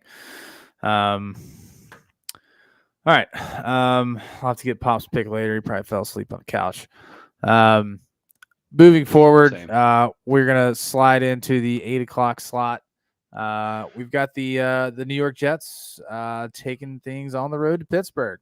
So obviously, big news coming from both camps this week. New York Jets added Devontae Adams, obviously, Aaron Rodgers' favorite target. Throughout his Green Practice Bay today. days. That hamstring's great. Practice today. Oh no, the hamstring was never an issue. He was just I know. waiting to be traded. So I just I think it's saw a hilarious. lot of the memes going around. My favorite one was the Kaiser Soze when he was like at the end of the movie when he's walking with the Yeah. limp leg and then just starts walking all normal. It's like, yeah, that sounds about right. Yep. And then the Steelers, reportedly Russell Wilson is taking first team snaps and is slated to be the starter on Sunday. Steelers are 4-2. Justin Fields has really taken care of the ball pretty well. So a very questionable decision coming out of Pittsburgh that I'm still flabbergasted. I don't have a good response for anybody. With that being said, I am taking the Jets this week. I am very, very quickly losing confidence, not only in the organization, but in Mike Tomlin. I don't think he has as much of a grip on this team as we have all been led to believe. Because if that was the case and things really went the way that he said things go, George Pickens wouldn't be touching the field. Justin Fields would still be starting, and it would just be a completely different look. So very disappointed in the decision making over the last few seasons. I mean, I really think, since we saw the decline of like Ben and them having to completely like figure out how to put points on the board, it has just been a uphill battle that I am sick of watching. And when we finally start putting 30 plus points on the board in multiple games, we decide to make a change. It just doesn't make sense. So, yeah, I'm hedging happiness, but I just Aaron Rodgers is getting back a great target. Obviously, we've got some injuries in the secondary. Minkah Fitzpatrick had a concussion. DeMonte Casey's still out. Dante Jackson had a nice pick last week, but like there's, Elandon Roberts has been amazing. I absolutely love that kid. He Plays hard. He plays so hard. He plays very instinctive football. He's ahead of the play most times when it counts, and that's a big thing to have on the defensive side of the ball. And obviously, you still have TJ and Highsmith and Cam, and but I think the defense keeps them in it, but I just don't think our secondary is strong enough to compete. If they're going to have Adams and Wilson and you got a guy like Aaron Rodgers that just knows he just knows how to carve up defenses, that play a lot of zone, and that is exactly what the Pittsburgh Steelers do. So this is gonna be a long Sunday night for me. That's all I gotta say. Yeah, man, it's as a Bengals fan, I'm fine. I'm 100% okay with them going to Russ. Yeah, Because you should be. that Makes no sense. the one thing that Justin Fields does very well is that he is extremely mobile. And he's learned in his time in the NFL to stop getting hit. That killed him in Chicago. Very similar to Anthony Richardson. He would run to contact, whereas now he's starting to slide. He's going out of bounds. He was protecting his body. Russell Wilson is coming off a calf injury with a mostly second string offensive line against a defense that loves to put pressure on the quarterback. I'm with you, dude. Like, again, the Bengals part of me is I'm ecstatic that they want to go in that direction. The sensible part of me says that it's not going to last long. Yeah, and I mean, I could see this being a 2 to 3. I could see by the time they play Cincinnati in 5 weeks that Justin Fields is back on the field. I could very much see it happening. I don't know what I would love to get an explanation on just the thought process and why they're, I understand that, Tomlin's a man that, stays, just keeps his word, and his word going into the season was that Russell Wilson's going to be the starter barring anything significant. You're 4-2 though. Why? I mean, we're almost halfway into the season and we're 4-2. We've had multiple games where we've put up, I mean, I can't remember a recent season where we've had this much success putting points on the board on the offensive side of the ball. Like, the games that we would win over, like, it would be like 10-9. It would be those 14-10s. Like those were the games that we were winning. And then when we lost, we were getting our fucking lunch. Like, the fact that we've had multiple games this season where we've put 30 plus points on the board, it's like, what are we thinking here? Like, again, I'm fine with it. I'm totally fine with it. And if I'm you, I'm ecstatic. Like, I don't know where the decision making is right now. I don't know who holds the power and is really calling these shots in Pittsburgh, but man, like, I am getting fed up with it. Like, we're having success. Like, don't rock the boat. But yeah, who knows? I hope that I'm wrong and, Russell Wilson still has it left in the tank and he comes in and, they trust him to, throw the ball down the field a little bit more. Maybe Arthur Smith opens up the playbook because he's got somebody he's confident in. I don't know, but something's got to change, like with the play calling, regardless of who's, under center, and we'll see if it happens this week. So. Yeah, I'm taking the Jets too, man. I don't have any I have zero faith in the Steelers organization as a whole right now. At 4-2, which is a ridiculous thing to say. I know, right? It's just I don't know. I can't wrap my head around winning football games and making a quarterback change. If they were 2-4, go for Understand it. Hammer have a bad season, get a top 10 pick, right? That's what, like, if they're 2-4, make the change, be bad, and then do something you guys haven't had to do since 2003. Get a top 10 pick. I get that. 100% I get that. 4-2 in a tough division, having not played a divisional opponent yet, makes no sense to me at all. Yeah. Yep. I don't know. I don't know where the head's at. Also, get George Pickens off of interviews in the TV, dude. Somebody's got to get him off TV. He's a nightmare. He's an absolute nightmare to have. I can't stand him. I can't wait till he's not a Steeler anymore.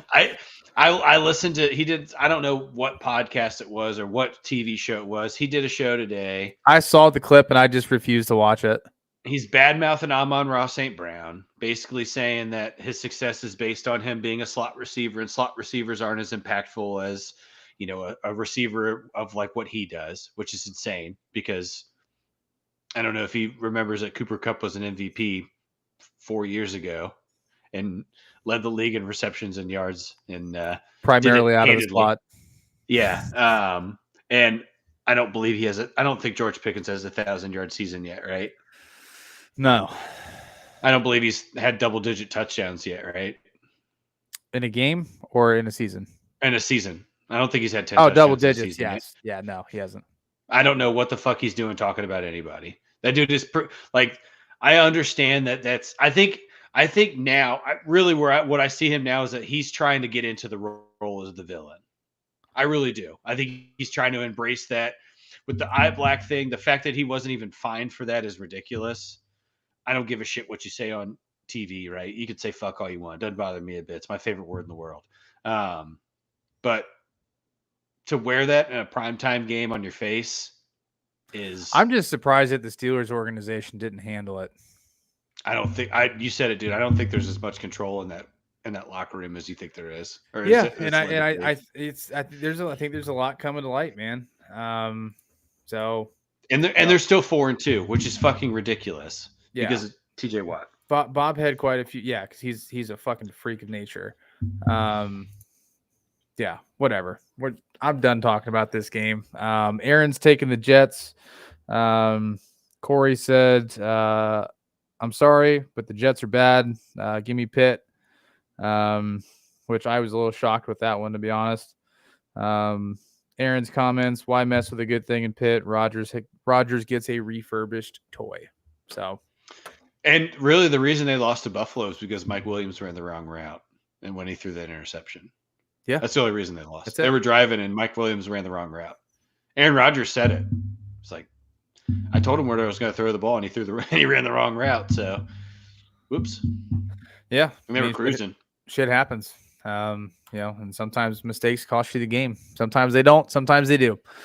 All right. So this week we have 2 Monday Night Football games. Obviously, one is going to be the only one that anybody should be watching. The other one should not be anything remotely entertaining in the slightest. So let's get the less exciting one out of the way.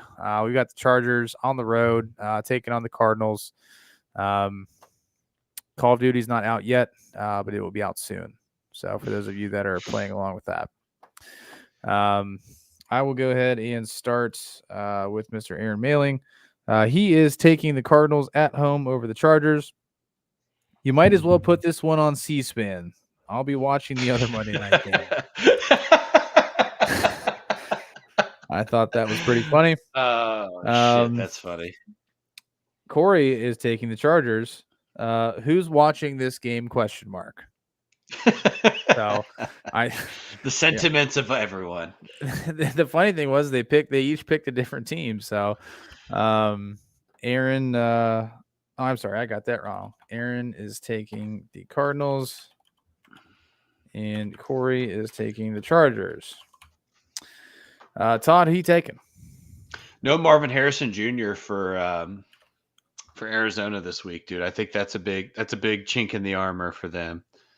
I think that offense was actually moving decent prior to the concussion against the Packers, and when he went out, it just flatlined. Yeah. Totally flatlined.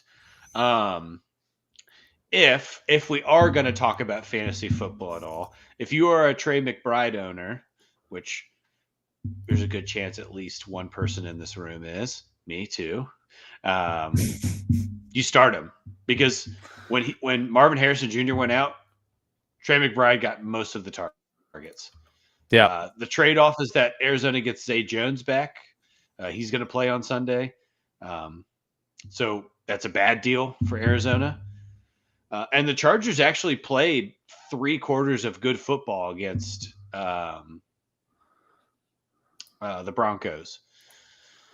J.K. Dobbins continues to play very, very good football. He's great. He's a good running back. He's a very good running back. He's still my comeback player of the year candidate as at the way things currently stand. I'm taking the Chargers here too. The Cardinals I think they stink again. I think they stink again. It's a shame. Yeah. I don't think Kyler Murray's actually played bad this year though, dude. I think that I want to make a point of that. I think he's played pretty good. that 50-yard touchdown run that he had to start that game against Green Bay Yeah, was impressive as shit. It was electric. I just, I, they have so many holes, dude. There's so many holes in that team. And they can't seem to, the offensive, like they lost Jonah Williams for the season right away. They've lost guys on the defensive side of the ball. Budda Baker's been off and on. Like, it just seems like they cannot get it together. And did the Chargers get Joe Alt back already? Yeah, he was back last week, and they actually get DJ Shark back this week, which I think is a good addition for that Chargers wide receiver room. DJ Shark is a very, very good deep ball threat. And I think that's something that Justin Herbert has desperately needed this year, because that wide receiver room is pretty sparse. Yeah, I mean, obviously you saw that. Obviously DJ Chark coming from the Jags, replaced by Brian Thomas Jr., who's kind of filled that role pretty well. And he played good. He played good for the Lions last year too when they needed him. Like he's a very serviceable wide receiver. Yeah, he's not a stat patter by any means, but he's a very serviceable wide receiver. And I think for somebody like Ladd McConkey, barring that he is healthy, I think that this having Shark back benefits him too. It opens up the slot. So they've got a very very interesting wide receiver room, but they do. We'll see if it all comes together now that they're all going to be on the field. So he's a land shark. That is a fantastic comment. All right, well, let's get into the game that everybody's going to be watching on Monday night. That's going to be the Baltimore Ravens in Tampa, taking on Baker Mayfield, who has been absolutely electric this year. Just putting together an MVP season. Like this dude has been unreal since the start of the season, and he has not taken his foot off the gas for 1 single second. The dude's just lighting it up. Like, he's had the same core of receivers since he got down there, and man, like, the only blemish for the Bucs is their running game's been a little inconsistent, but Bucky Irving stepped in last week, and Sean Tucker, dude, holy shit! Sean Tucker just made everybody forget about Rachaad White, who was a very, very high Sean prospect Tucker, right? going. Yeah, I know it's Tucker. I can't remember first name. Sean Tucker. I might have said the wrong first name. Either way, Bucky, like two young guys stepping in and really opening up that run game for the Bucs, which has allowed Baker Mayfield to just absolutely light it up. And I mean, Baker's he could potentially have 1,200 yard receivers this year. Like, yeah, dude, he's clear on the way for 2,000 yard receivers. Yeah, it's gonna be. I mean, that's shit. An impressive Godwin's at 5'15", 5'10" already through 6 games. Yeah, he's tearing it up. I mean, he had a monster game last week. That's attributed to a lot of the yards. But yeah, definitely helps. But and then you've got obviously I would assume he's leading the MVP race again. Lamar Jackson. He is as of today. You're correct. Just playing some fantastic football, and I think a lot of that is due to a healthy running game in Baltimore. Obviously over the last few years, Dobbins, Gus Edwards, like it's just been very inconsistent, and they've got the seemingly ageless Derrick Henry, the best back in the league, one of the oldest backs in the league, just going out there week in and week out, and he's got 700 yards, dude. It's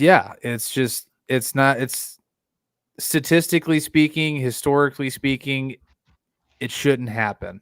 It shouldn't be happening. What he's doing right now shouldn't be happening, and it's happening. So, not that they needed any help to begin with, but they got Mark Andrews involved last week.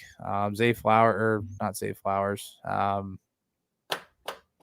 Yeah, Zay Flowers. Sorry. Yeah, dude, he had 132 yards in the first half. I was thinking of the dude you mentioned that's now on the fucking Cardinals. Or the chart. Who was it? Oh, Zay Jones. Zay Jones. That's why I got them confused because they're both named Zay. He was in Baltimore, right? No, he was in fucking. He was in Jacksonville. Yeah, he was somewhere else. He might have actually been on Baltimore. I can't remember. I'm tired. I know he was. But yeah, so either way, long story short, this is going to be a phenomenal game. Definitely, Raiders. He's in the that's what it Raiders. was. Definitely potential for game of the week. There's a few of them on the board. This is gonna be one of them. So, very interested to see where everybody lands here. I'll start with Corey. Corey is taking Tampa Bay at home. We will start measuring Tampa Bay as a contender with this game. So let's see here. Aaron. So Aaron and Corey are on the opposite end of quite a few games. Aaron's taking Baltimore. One word, fireworks. This game will be electric. Baltimore has righted the ship after a tough start. So obviously the Ravens struggled at the beginning half of the season. So Corey picked the Bucks. Corey took the Bucks. Interesting. Yeah. I kind of see his logic. I also understand where Aaron's coming from too. Like, this is a coin flip. This is a game that can literally go either way. We saw the Ravens get into a shootout with the Bengals, and it literally came down to one simple mistake. And it cost Cincinnati the game. And I think this is going to be a similar style game. It's going to be who can limit the mistakes. There will be points put on the board. This will be a high scoring affair. I can't imagine that the over will be anything less than like 57 or 58 points, like, on the sports books, which is it's on the higher end of a over under going into, prior to going into the game. It's 49.5. Commanders hammering that. Yeah. So there are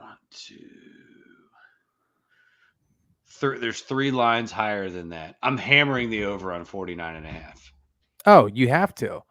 Like barring like a monsoon, like in Tampa, like this game. It's in Baltimore. Are you sure? I'm pretty sure it's in Baltimore. No, it's in Tampa. Oh, it is? Mm-hmm. Didn't their stadium get wrecked? Oh, no, that was the Rays stadium. Sorry. That was the Rays. Yeah. Yeah, my bad. That's the Rays stadium. Yeah, so this game is in Tampa Bay. My bad. No worries. It's going to be a great game. Ariel was saying Ravens by 10. That seems like a lot. I can't even imagine the spread's more than like 4.5, maybe 5.5, maybe 10 seems like a stretch. But yeah, who you rolling with this week, Todd? I'm taking the Ravens, man. Arrow with a good stat that I was actually going to lead into here.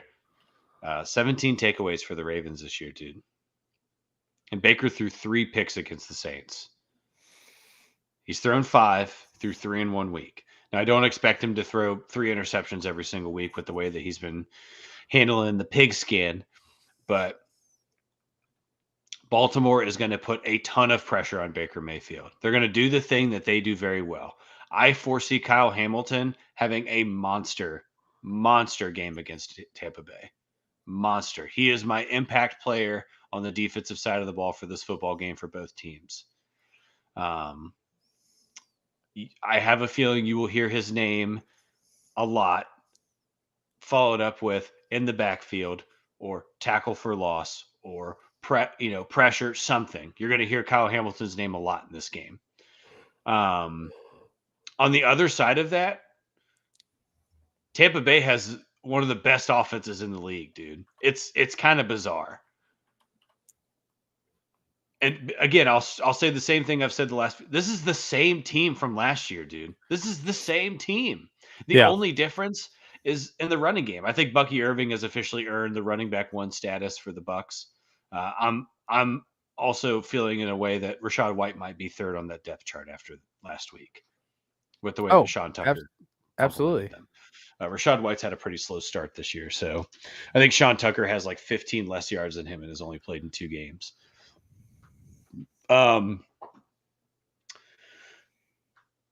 Baltimore's also a top 3 offense. And this is the best defense in the NFL. It's really, really hard to not hedge your bets on a top 3 offense and the best defense. It's damn near impossible. I hate the Ravens a lot, but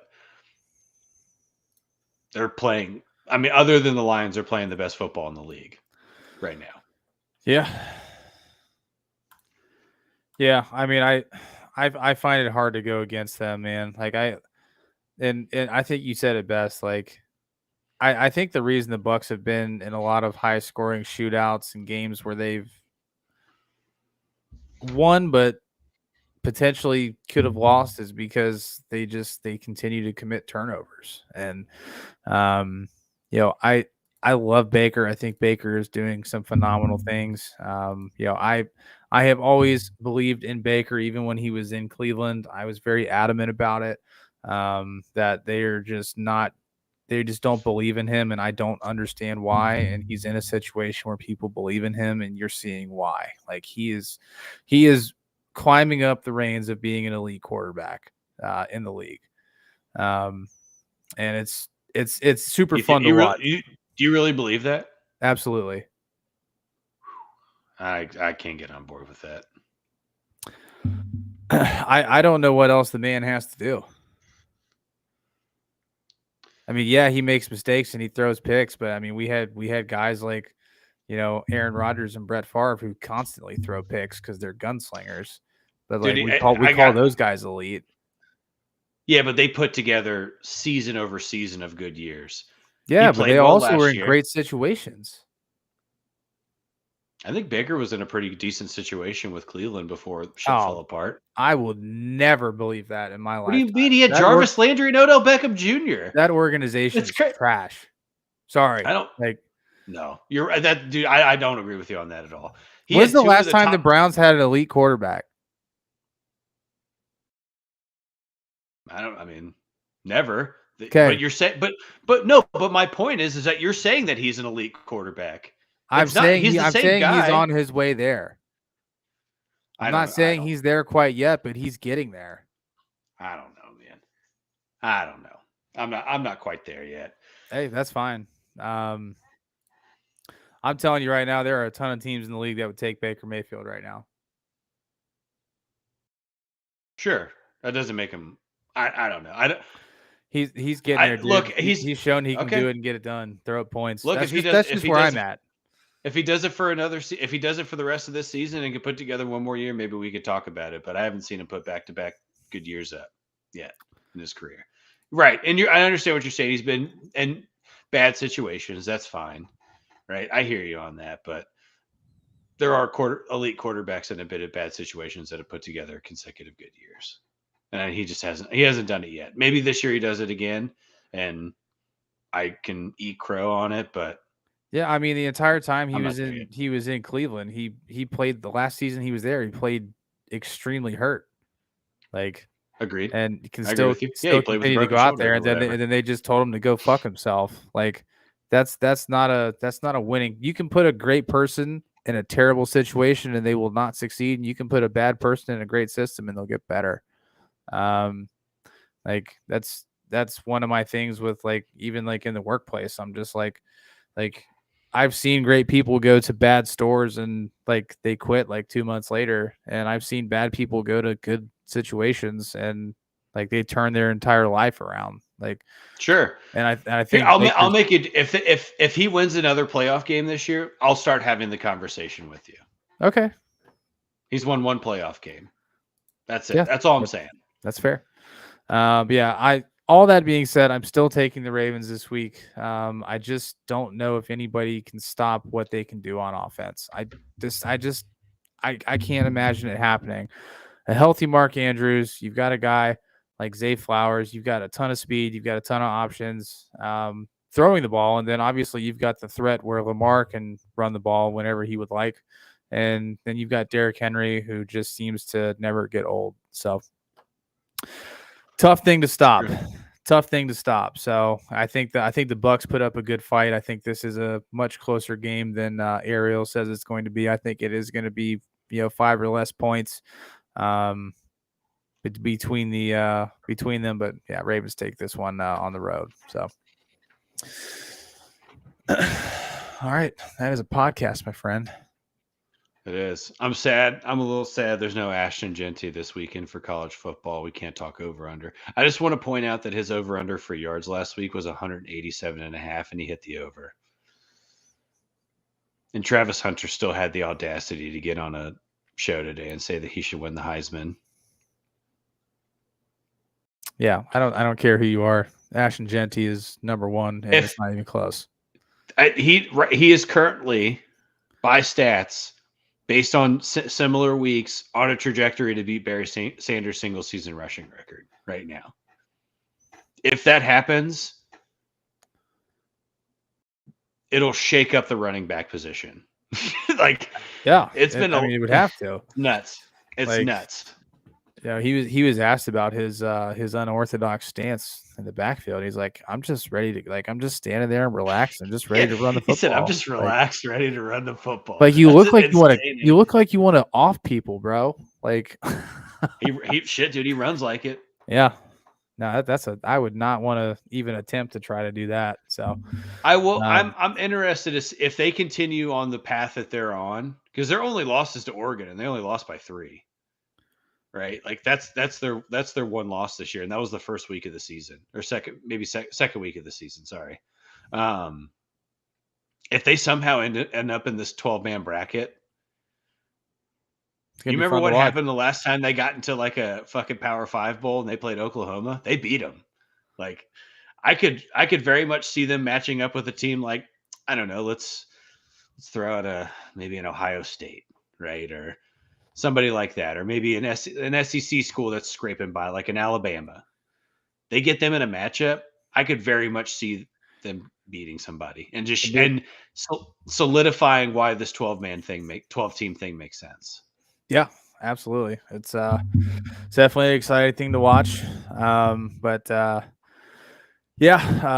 this, obviously there's bye weeks now in college with the extension of the playoffs and more games. So teams get a week off. It's great. So obviously Saturday we'll be missing a little bit, but full slate of football on Sunday and 2 games on Monday, but really 1. So there will be you have 2 options, but everybody knows what option you're picking. Yeah, absolutely. It's either Ravens Bucks or you're watching The Office or whatever TV show you like to watch. Or maybe just the back of your eyelids. I don't know. Maybe you got to work. Maybe it's people like you and I who have to get up at the ass crack of dawn to get to work. Who knows?